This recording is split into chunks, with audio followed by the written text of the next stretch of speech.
आचार्य भगवान कुंद कुंद स्वामी आज समय सार ग्रंथ के अंदर 9 और 10वीं गाथा में ज्ञान की चर्चा कर रहे हैं। ज्ञान के संबंध में वो बताना चाहते हैं कि श्रुत केवली महाराज कौन से होते हैं। इस संसार में जो भी जीव है वो ज्ञान से रहित नहीं है। एक बार उनका हम मंगलाचरण करेंगे। बंदित्तु सभ्य सिद्धे धूमचल मनोबमम गयम पत्ते बोक्षामी समय पाहोर मिणिमोसो केवली भड़ियम। 9 नंबर के 10 नंबर के श्लोक में आचार्य भगवान कह रहे हैं, जो ही सुदेहि गच्छति अपाणमिणं तु केवलं शुद्धम तम शुद्ध केवली मिष्णो भड़ंती लोयपदीवेरा। जो शुद्ध नानम सब्बम जानदी शुद्ध केवलम तमाहो जुणा नानम अप्पा सब्बम जम्मा शुद्ध केवली तमा।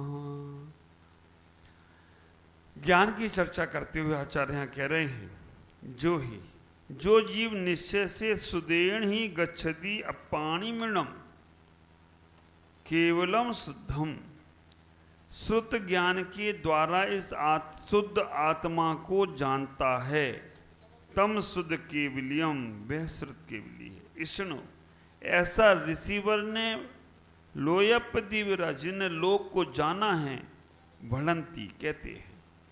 जो शुद्ध ज्ञान से अपने आत्मा को जानते हैं उन्हें यहाँ श्रुत केवली कहा। दूसरे नंबर 10 नंबर की गाथा में कहते हैं, जो जीव शुद्ध नान सब्बम समस्त श्रुत ज्ञान को जानता है, शुद्ध केवली श्रुत केवली तम उसे आहु कहते हैं। जिनेन्द्र देव ने नानम अपम सब्बम सब प्रकार से ज्ञान से आत्मा को जम्मा, क्योंकि शुद्ध केवली हैं तम्मा इसलिए। अभी बात तो आचार्य ने कह दी और हमारे ऊपर से निकल गई। अब तुम्हारे अंदर कौन सी बात जाना चाहिए। श्रुत केवली का मतलब है कि जिसको समस्त ज्ञान है। केवली भगवान जो होते हैं 7 प्रकार के केवली होते हैं। एक अरिहंत केवली होते हैं जो भगवान राम हैं, हनुमान हैं, ये सब अरिहंत केवली है। राम, हनुमान, लव, कोश, विभीषण ये सब अरिहंत केवली हैं। कुंभकर्ण ये सब अरिहंत केवली हैं। मेघदूत ये सब अरिहंत केवली हैं। भरत, बाहुबली ये सब जो हैं ये अरिहंत केवली हैं, सामान्य केवली हैं। एक होते हैं तीर्थंकर केवली। तीर्थंकर केवली कौन से होते हैं? ऋषभनाथ से लेकर अजितनाथ, संभवनाथ, अभिनंदननाथ 24 तीर्थंकर हैं। वो सब कौन से केवली हैं? तीर्थंकर केवली। तीसरे नंबर पे होते हैं एक अंतःकृत केवली। अंतःकृत केवली कौन से होते हैं? जिनको अंतर्मूर्त में केवल ज्ञान की प्राप्ति हो जाए उन्हें बोलते अंतःकृत केवली। वो कौन से हैं? भरत चक्रवर्ती।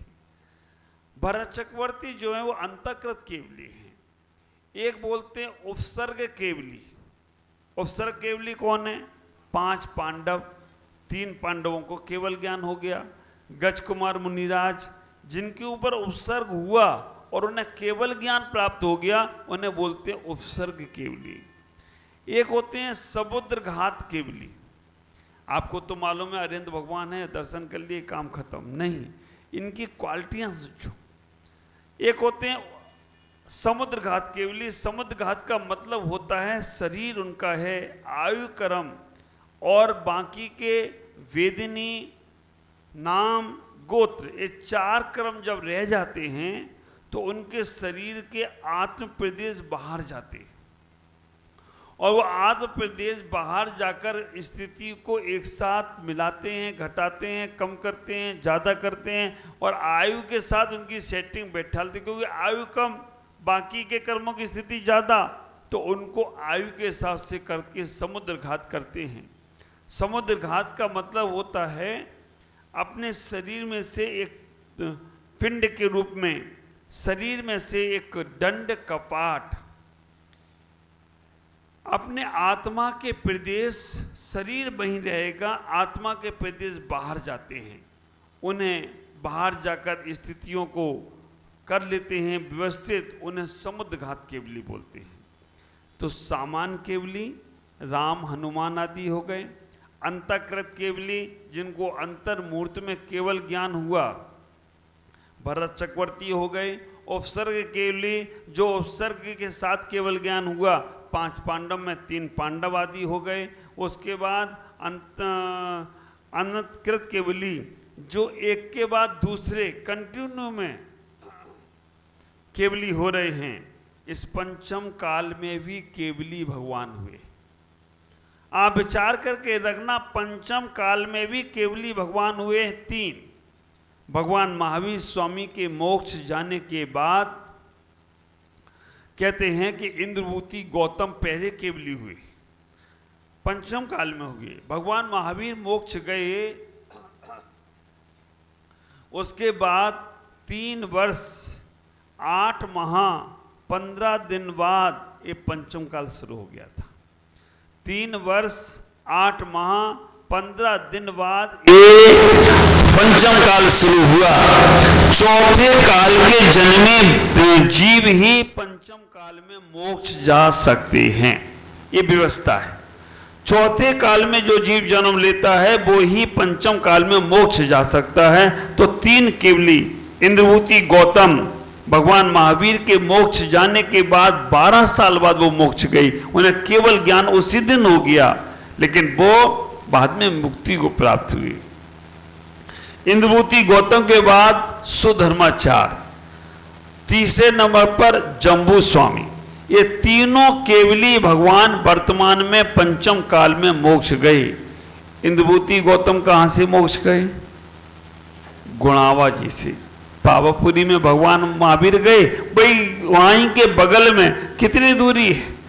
थोड़ी सी 10-5 किलोमीटर की दूरी है। तो इंद्रभूति गौतम गुणावा से मोक्ष गए, सुधर्मा स्वामी भी वहीं से मोक्ष गए। जम्बू स्वामी कहां से मोक्ष गए? जम्बू स्वामी, अरे बाप रे, मथुरा 84 समझते हो? आप विचार करके रखना, मथुरा 84 का नाम ही इसीलिए पड़ा। आप विचार करके रखना, जम्बू स्वामी की उम्र थी 84 वर्ष। वैसे तो उसका नाम मथुरा था, नारायण श्री कृष्ण ने जन्म लिया, लेकिन वो मथुरा 84 क्यों पड़ा? क्योंकि जम्बू स्वामी की उम्र 84 वर्ष की थी और वो वहां से मोक्ष गई, इसलिए मथुरा 84 पड़ गया। तो ये 3 केवली होने के बाद 5 श्रुत केवली हुई। भगवान महावीर स्वामी के मोक्ष जाने के बाद 65 वर्ष समथिंग लगभग 3 केवली हुए। उसके बाद 100 साल के अंदर 5 श्रुत केवली हुए। आप विचार करके रखना, 165 वर्ष तक में 5 श्रुत केवली, नंदीभद्र, अपराजित, विष्णु मित्र, गोवर्धन, और अंतिम केवली हुए भद्रबाहु केवली। आप विचार करके रखना, भद्रबाहु स्वामी केवली अंतिम केवली हुए, जिनको सारे द्वादशांग का ज्ञान था। आप विचार करके रखना, ये लगभग आज से 500 वर्ष पहले हुई। भद्रबाहु स्वामी की कहानी आपको जरूर मालूम होना चाहिए कि हमारे जैन संप्रदाय के जो 2 भेद हुए हैं भद्रबाहु के समय पर हुए। भद्रबाहु स्वामी के समय पर जो अंतिम श्रुत केवली थे, 24,000 मुनिराज उनके साथ विचरण करते थे। 24,000 मुनिराजों का संघ था, एक ही संघ चलता था, 24,000 मुनिराज थे। जब वो उज्जैनी में पहुंचे, उज्जैनी में पहुंचते हैं तो वहां पर भूख के कारण से एक बच्चा रो रहा है, वाह वाह वाह। वो भद्रबाहु स्वामी श्रुत केवली निमित्त ज्ञानी थे, श्रुत केवली थे। जब उनने बच्चे को रोना देखा, बच्चे का रोना सुना, उन्होंने तुरंत अपने ज्ञान से लगाया, ये बच्चा क्यों रो रहा है? भूख के कारण से रो रहा है। वहां कर रहा है, तो उन्होंने लगाया कि 12 वर्ष तक यहां अकाल पड़ने वाला है। जिनागम की सत्य घटना है और 12 वर्ष तक के लिए अकाल पड़ने वाला है। उन्होंने अपने सारे शिष्यों को बुलाया और शिष्यों से कहा कि भाई यहां तो अकाल पड़ने वाला है, दक्षिण में ही हम लोग सुरक्षित हो सकते हैं। विचार करना, हमारा धर्म जो है वो दक्षिण में ही सुरक्षित रहेगा, ऐसा हमारे आचार्यों ने ग्रंथों में कहा है। दक्षिण में ही धर्म रहेगा, ऐसा आचार्यों ने कहा है। और ऐसा विश्व के मापदंड नक्शे में भी आप देखेंगे तो दक्षिण में ही धर्म है, बाकी के अन्य जगह धर्म नहीं है। विश्व का नक्शा उठाकर आप देखो तो हमारा भारत दक्षिण दिशा में दिखेगा आपको। आप विचार करके रखना, भारत का पूरा नक्शा उठाकर विश्व का नक्शा उठाओ तो हमारा विश्व के नक्शे में अगर दक्षिण है तो भारत में है, और इसीलिए भारत में सबसे ज्यादा धर्म हो तो कोई आश्चर्य की बात नहीं है। विदेशों में धर्म नहीं है, विदेशों में वैज्ञानिक लोग हो सकते हैं जो विध्वंस की परंपरा को सिखाने का प्रयास करते हैं। विदेशों में वैज्ञानिक हैं और हमारे भारत में वेद वैज्ञानिक हों तो कोई आश्चर्य की बात नहीं है। हमारे भारत में ऋषि मुनि की संस्कृति है क्योंकि ये दक्षिण में है। अब भारत का नक्शा देखेंगे तो दक्षिण में कर्नाटक है, और कर्नाटक में जितना धर्म होता है ना उतना तुम कर नहीं सकते। मैंने दक्षिण कर्नाटक की 2 बार यात्रा कर ली। आप विचार करके रखना, जितनी पूजा की सामग्री तुम 1 महीने में चढ़ाते हो, दक्षिण में 1 दिन में पूजा की सामग्री उतनी चढ़ा दे तो कोई आश्चर्य की बात नहीं है। मैंने दक्षिण में चिंतन दिया अपना उनको। दक्षिण में जमीन में जो खेती होती है वो सारी के सारी श्रेष्ठ वस्तुओं की होती है, अच्छी वस्तुओं की होती है। लौंग दक्षिण में उगती है, इलायची, जितने मसाले हैं, जितने ड्राई फ्रूट हैं, बादाम की खेती दक्षिण में, काजू की खेती दक्षिण में, अखरोट की खेती दक्षिण में, सुपारी की खेती दक्षिण में, लौंग इलायची की खेती दक्षिण में, नारियल की खेती दक्षिण में। तुम्हारे भारत में क्या उत्तर में क्या है? आलू की खेती उत्तर में है, चावल की खेती उत्तर में, आप विचार करना, टमाटर लौकी उत्तर में है। क्यों? इसका रीजन क्या है? वहां पर लोग भगवान को श्रेष्ठ सामग्री चढ़ाते हैं, भर भर कर थाल चढ़ाते हैं। तो भगवान ने भी कहा इन्हें भर भर कर सामान दो, और उन्हें सारी सामग्रियों की श्रेष्ठ वस्तुएं उन्हें दे दी। और हम लोग चावल, वो भी बाजार में जाके पूछेंगे मंदिर वाले चावल हैं क्या? मंदिर वाले चावल कौन से? मोटे वाले, जो खाएंगे नहीं वो मंदिर चढ़ाएंगे। तो भगवान ने वैसा ही तुम्हें दे रखा है। आप विचार करना। हमारे कमल भाई आ गए। तो आप अपने जीवन में इतना ही विचार करके रखो, दक्षिण में धर्म था, धर्म है, धर्म रहेगा। भद्रभाव स्वामी ने जब अपने शिष्यों से बात कही, अंतिम श्रुत केवली हुई। श्रुत केवली का वर्णन यहाँ कुंदकुंदाचार्य महाराज कर रहे हैं, तो इसलिए मैं श्रुत का वर्णन आपको समझाना चाहता हूं। उन्होंने जब कहा तो कुछ शिष्य होते हैं जो गुरु की आज्ञा का पालन करते हैं, और कुछ नटखट होते हैं और कुछ ढीठ होते हैं। नटखट वाले भी चलो थोड़ी नटखट के बाद समझ जाते हैं, लेकिन ढीठ नहीं समझते। तो विचार करके रखना, जो नटखट थे वो थोड़े नानुकर करे लेकिन वो साथ चले गए, और जो ढीठ थे उनने कहा मैं नहीं जाऊंगा दक्षिण, मैं तो यहीं रहूंगा। आप विचार करके रखना, वो नहीं गई, और जब वो नहीं गए 12,000 शिष्य वहीं रह गए, अकाल पड़ गया।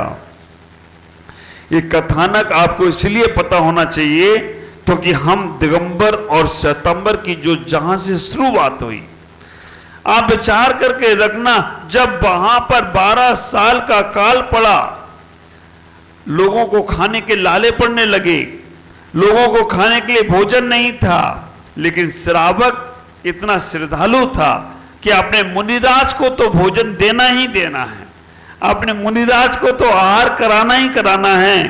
श्रद्धालु था, उसने मुनिराज के लिए अनाज के भंडार भर के रखे।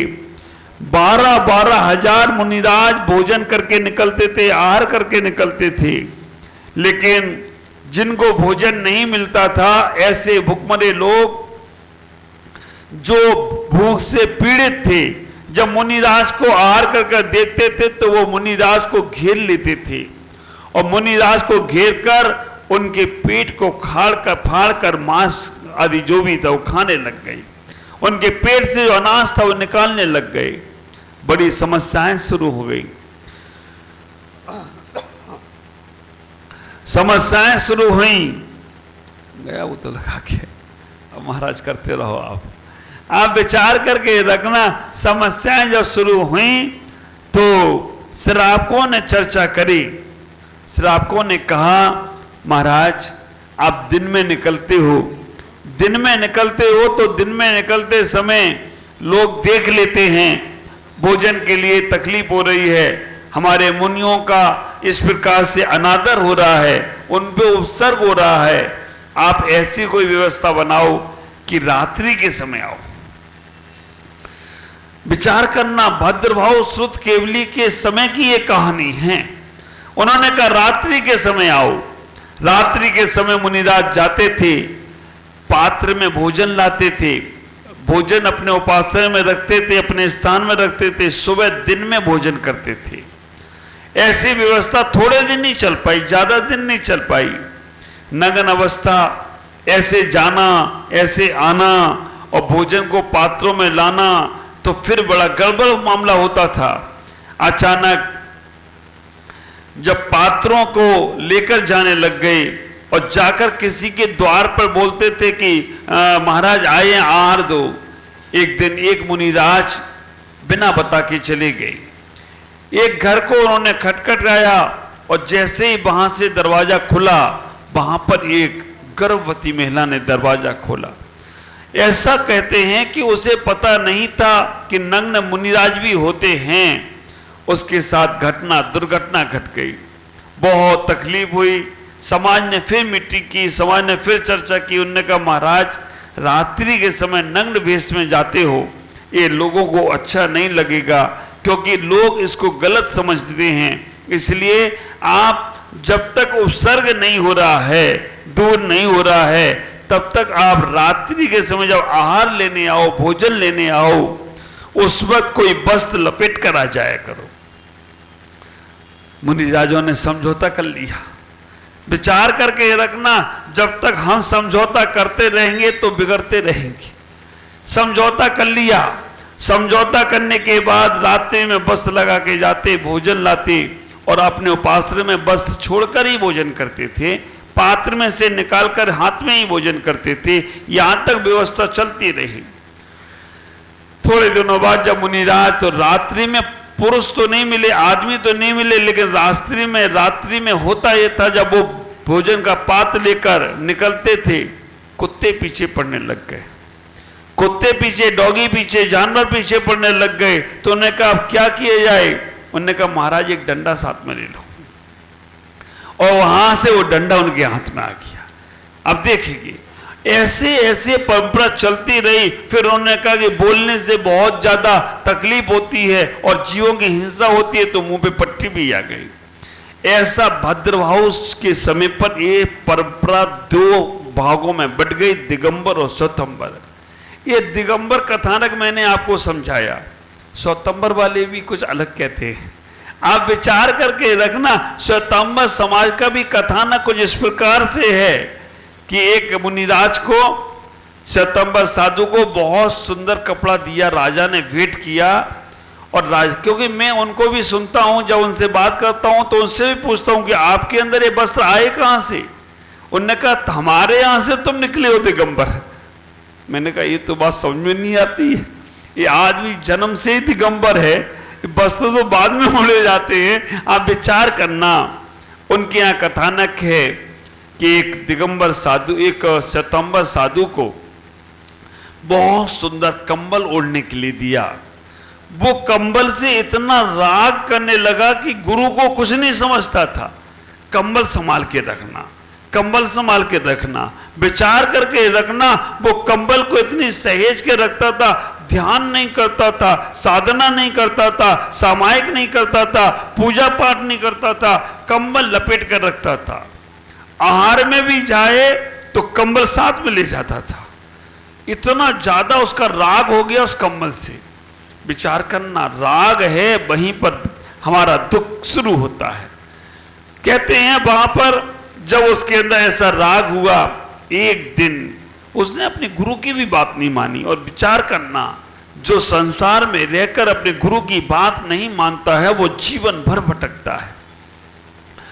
बात नहीं मानने के कारण से एक दिन वो कंबल सुखाने के लिए रख गया और चला गया। गुरु ने उसके कंबल के छोटे छोटे टुकड़े कराकर सब शिष्यों को बांट दिया और कहा कि नाक पहुंचकर फेंक देना। इतना महंगा कंबल है। ख्याल करना, जहां राग उत्पन्न हो जाए वहां महंगा वस्तु भी बेकार की होती है, और जहां राग नहीं है ना तो वहां कुछ भी नहीं है, तो वो भी वीतरागता में चला जाता है।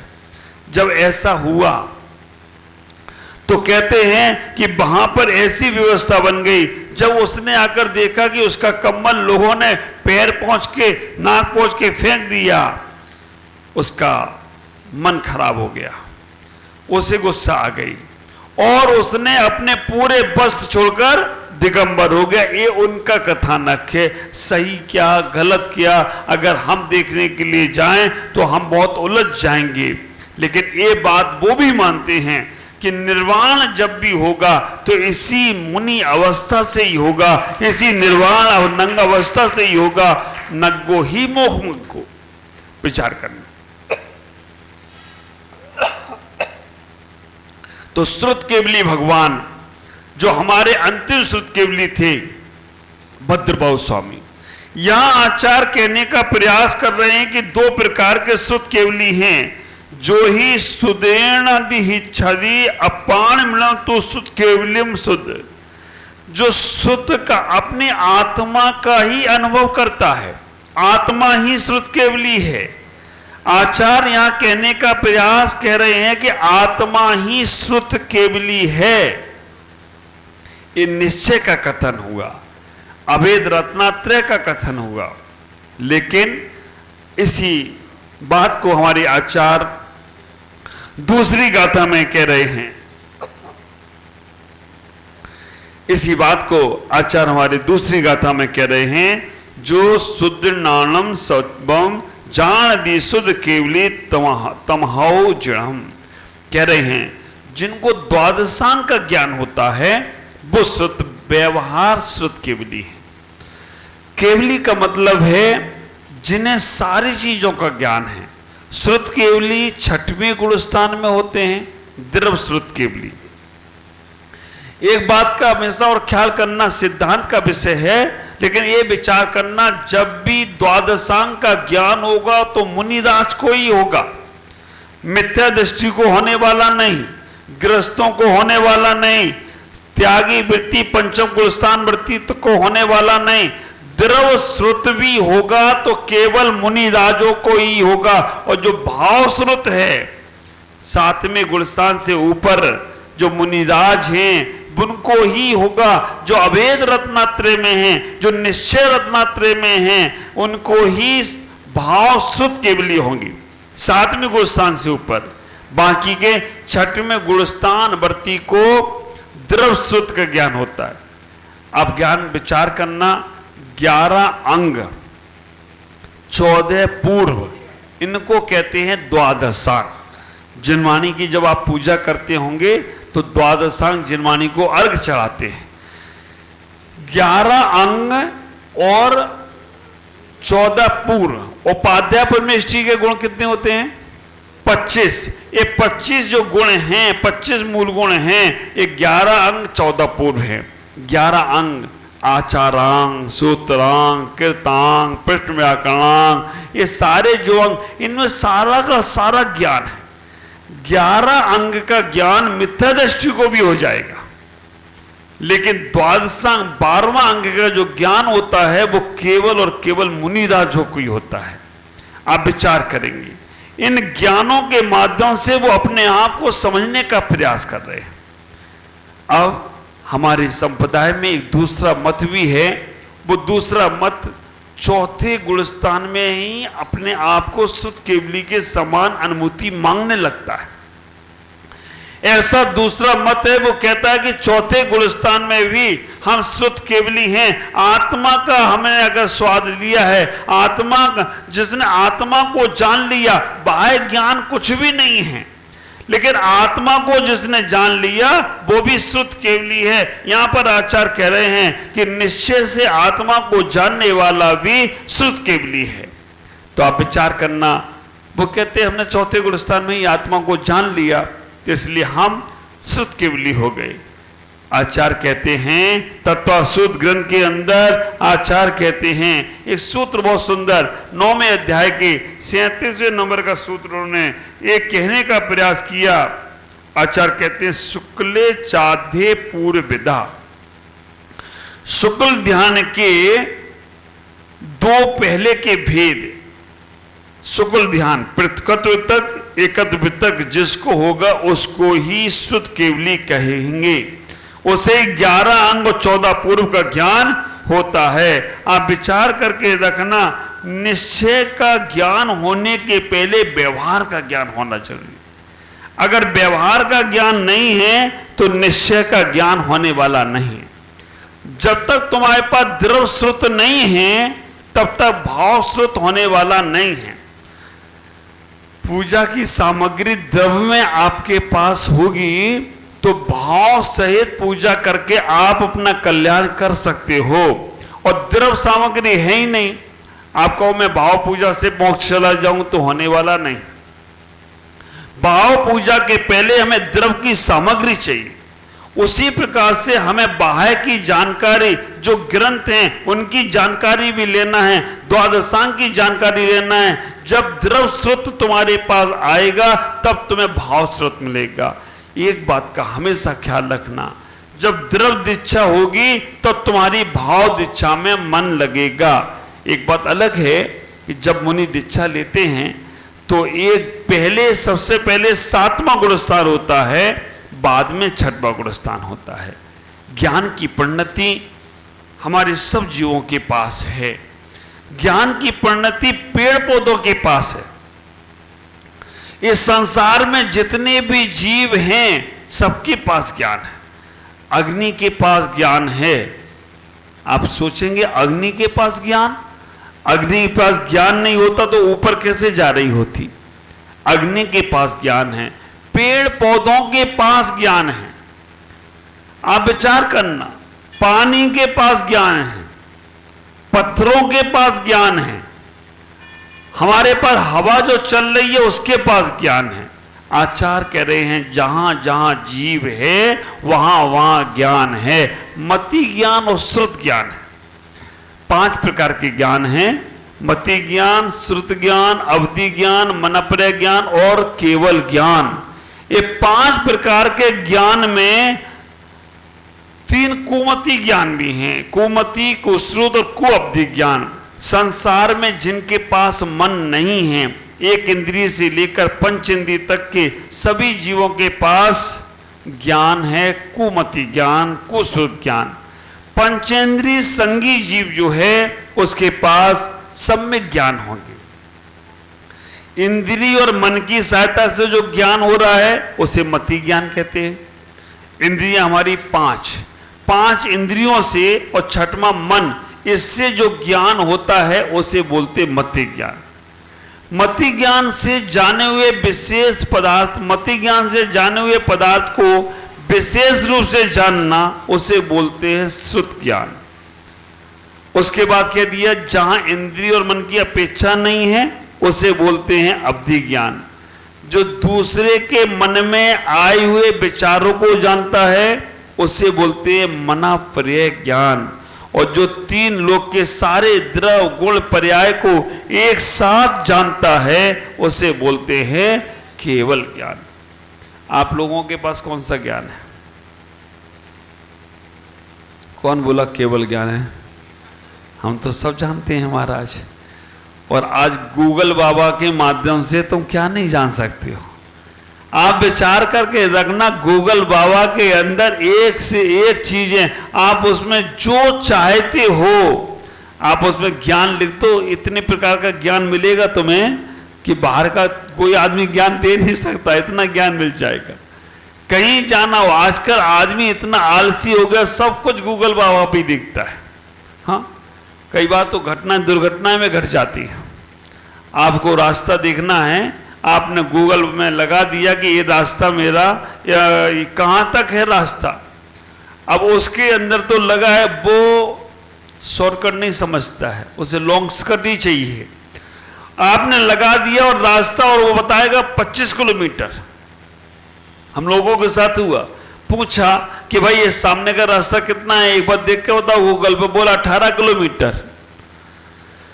सामने गाड़ी खड़ी थी, मैंने कहा ये तो गाड़ियां खड़ी हैं, लोग यहां खड़े हैं, 18 किलोमीटर। महाराज ये आगे की क्रॉसिंग से घूम के आएगी गाड़ी, वहां तक का बताएगा। आप विचार करके रखना, वो ज्ञान जो तुम बाहर से लेने का प्रयास कर रहे हो, वो ज्ञान सब तुम्हारा मिथ्या ज्ञान हो जाएगा। लेकिन एक बार अध्यात्म का ज्ञान हो जाए, सम्यक ज्ञान की प्राप्ति हो जाए, तो आप विचार करना, आपको निर्वाण जाने से कोई रोक नहीं सकता। जब तक हमें सम्यक ज्ञान की प्राप्ति नहीं हुई, तभी तक हम व्यवहार के ज्ञान में लगे हैं। तो दो प्रकार की श्रुत केवली आत्मा समझें, एक द्रव श्रुत केवली, एक भाव श्रुत केवली। जिनके भाव, जिनके आत्मा का जिन्होंने रसस्वादन कर लिया, जो आत्मा के अंदर जिनकी चर्चा होने लगी, वो भाव श्रुत केवली हैं। और जिन्हें बाहर का ज्ञान हो रहा है, द्वादशांग का ज्ञान हो रहा है, वो द्रव श्रुत केवली होते हैं। तो हम इन दोनों श्रुत केवलियों के माध्यम से अपने आप को समझें। छठवें गुणस्थान के पहले श्रुत केवली नहीं हो सकते। मुनिराज बने बिना कोई श्रुत केवली नहीं हो सकता। और जो अपने आप को मानते हैं कि मैं चौथे गुणस्थान में भी श्रुत केवली हूं, तो वो इस जैन धर्म का अवमानना कर रहे हैं। कहने को तो आचार्यों ने आगम में इतना कह दिया, अभव जीव के पास भी केवल ज्ञान है। अभव जीव के पास भी केवल ज्ञान है, क्योंकि केवल ज्ञानावरण उसके ऊपर भी है, वस्तु तो उसके पास भी है, लेकिन उस केवल ज्ञान को प्रकट नहीं कर पाएगा। शक्ति रूप में तो है, लेकिन व्यक्त रूप में नहीं। तो यहां पर आचार्य तुम्हारे व्यक्त रूप की चर्चा कर रहे हैं। आचार्य यहां कह रहे हैं, अपने ज्ञान को सम्यक ज्ञान बनाओ। मिथ्या ज्ञान हमें हमेशा संसार में भटकाएगा, और सम्यक ज्ञान हमें पार लगाएगा। ज्ञान तो वो ही होगा, लेकिन ज्ञान में जैसे सम्यक दर्शन आया, देखने की दृष्टि बदली, वो ज्ञान अपने आप सम्यक होने लग जाएगा। दृष्टि कैसे बदलती है? दृष्टि कैसे बदलेगी?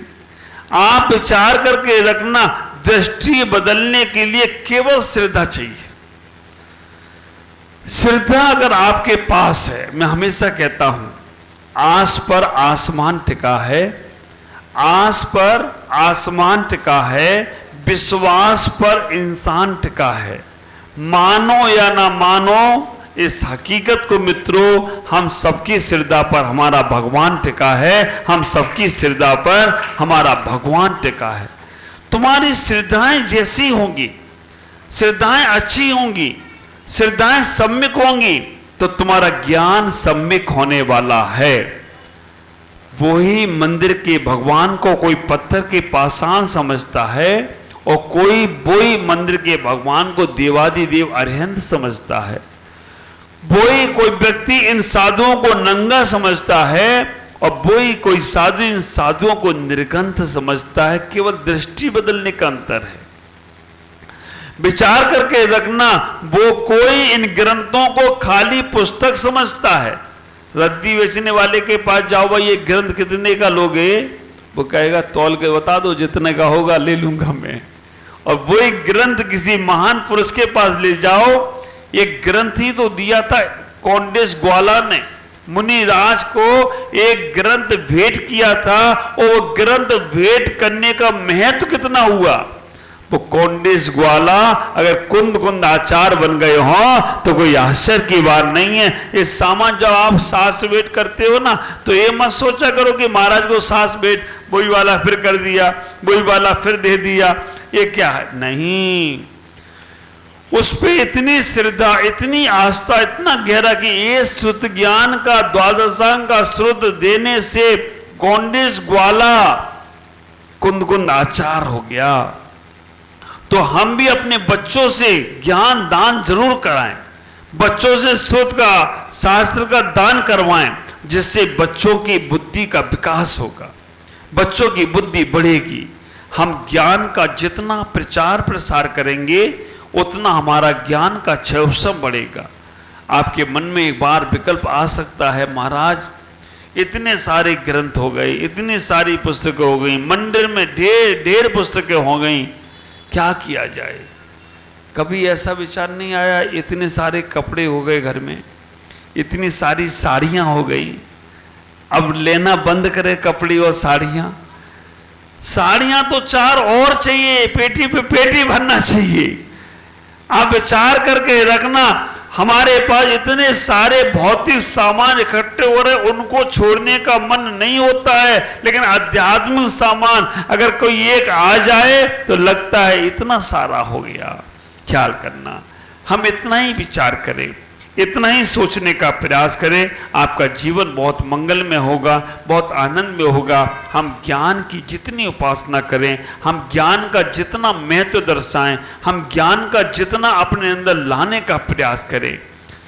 बहुत कम लोगों को सम्यक ज्ञान होता है, क्योंकि सम्यक ज्ञान हमें कभी मिथ्या नहीं सोचने देता है, सम्यक ज्ञान हमें कभी भी गलत नहीं सोचने देता है, सम्यक ज्ञान हमें हमारे से परमात्मा तक की यात्रा कराता है।